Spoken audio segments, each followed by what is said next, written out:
Hi heathens. What? I'm not King Heathen. I'm no Plum 99. What's going on? Why are the lights out? All very confusing, but not nearly as confusing as what's been going on YouTube this week. About a week ago now, the confusion really started to emanate from the kind of Christian fraternity on YouTube, most notably the VenomfangX channel. And I'm going to refer to it as the VenomfangX channel rather than VenomfangX, because it appears that VenomfangX is actually just some kind of brand. It's some kind of franchise that you can tart around from person to person. We had this very, very strange video where Shawn kind of disappeared into the mist, and then we had this cloudy image of somebody praying. We all knew it was Geerup, apart from perhaps Geerup himself, and then gradually he revealed himself. It was very, very Doctor Who-esque. It was like a kind of regeneration. The only things that were missing was Tom Baker's fucking scarf and a couple of Daleks marching past in the background. Anyway, Cybermen and bloody water scaly lizard monsters aside, I'm just interested where this leaves Geerup, and that's really the purpose of this video, because I've now spent the best part of the week mulling over Geerup's position and whether he's really thought through what all this lot is about. You know, in some ways Geerup is qualified for this kind of a role, because he shares something in common with Shawn and with an elite group of YouTube Christians. We're talking the likes of Jesus Freak and that Max Hardcore lookalike Nephilim Free, and the horribly twisted evil Yoke Up, who's probably about the worst of them. And all these people talk so gushingly about the example of Jesus Christ, and yet they are also magnificent in the way that they fail to uphold that example to even the tiniest fraction. You know, I mean, if I was having a heart attack and any one of these types walked past, I really wouldn't hold out much hope for myself, and I don't think most people would. Even most Christians wouldn't hold out much hope for themselves if they saw any one of these characters walk past. So Geerup does have that. He is that kind of a person, you know. I've watched his videos. I know most people have watched his videos prior to this. I've responded to his videos before, just as I've responded to Shawn's, and he is similar in that kind of respect, but I don't think he knows what he's bitten off. His channel wasn't much bigger than mine, Geerup's. Yes, he took more shit than I did, but he talks more shit than I do, you know. 90% of what I talk is absolutely brilliant, even if I say so myself. 90% of what he talks is utter crap. It's drivel, and it's just wrong. So he's going to take more crap, isn't he? But Shawn has 10 times a subscriber base. That's 10 times more crap before you've even started.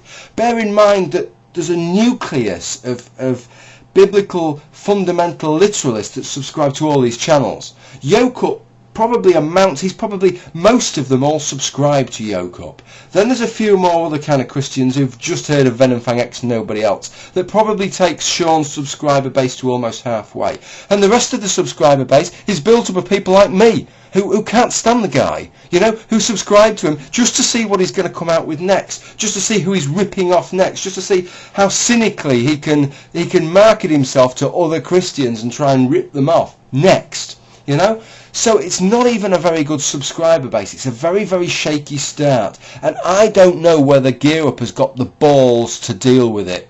You know, somebody made a video the other week, won't name names, but what he said about another person on YouTube, he says, you're a bigger pussy than VenomfangX. And he was right when he said that, because, not because this guy's a pussy, but because VenomfangX is no pussy, right?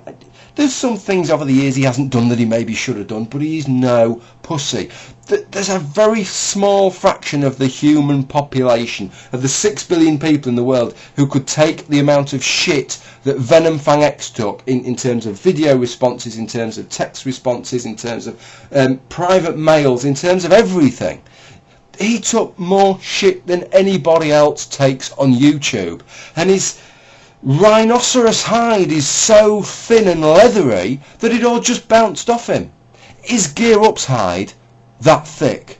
Shawn's hide built up as his subscriber base built up. He could survive it, otherwise he wouldn't have had that subscriber base, you know. It's like being the heavyweight champion of the world, you know you're pretty much going to be able to take the blows, because otherwise you wouldn't have become world champion in the first place.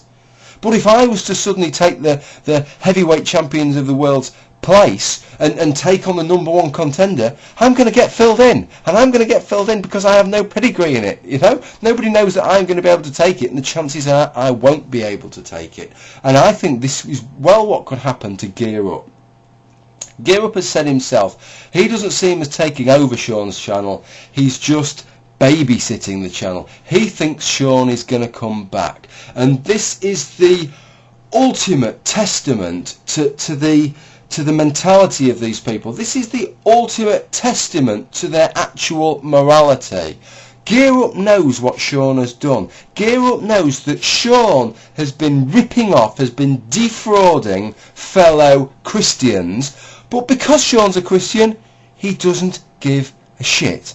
That shows you the measure of the man, but it doesn't show you the hide of the man. The hide of the man is what we're going to find out now. And boy, for one, I'm looking forward to it, because I might not believe in heaven and hell, but you know, when we're talking about these Nephilim freaks and these Yoke-ups and these Gear-ups and Jesus freaks, you know, it's at that point I wish there was a hell, because I just know that if there was a God, and if he was a just God, as I'm swanning in those gates to heaven, they're going to be sent off to hell, and their jaws are going to be hitting the fucking floor, because these are not nice and these are not moral people.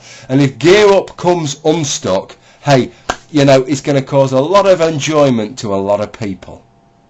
Take care. Noel Plum over and out. Good night, heathens.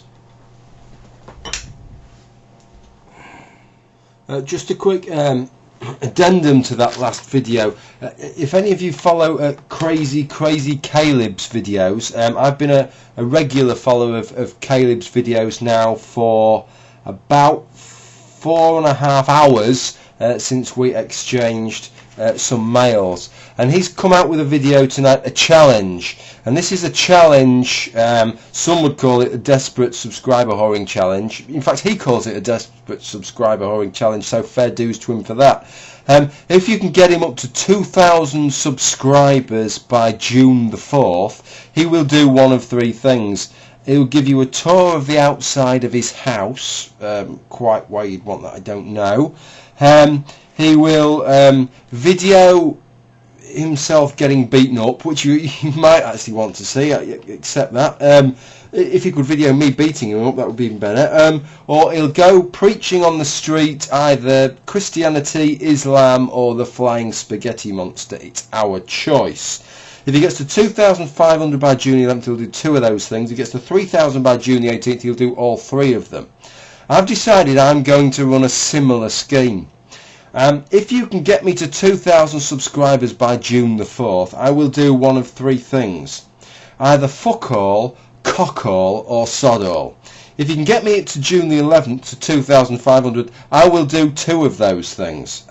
If you can get me to 3,000 by June the 18th, I will eat Crazycaleb live while he's writhing in agony on Blog TV, followed by a live threesome between myself, Britney Spears and Jennifer Lopez, including sex acts that cannot be described on a family video channel. Which probably means I'll shag them up the arse, I think. That is, of course, assuming that they're willing to take part in those activities. Just so you know. Okay, that's the end of the video. Thank you.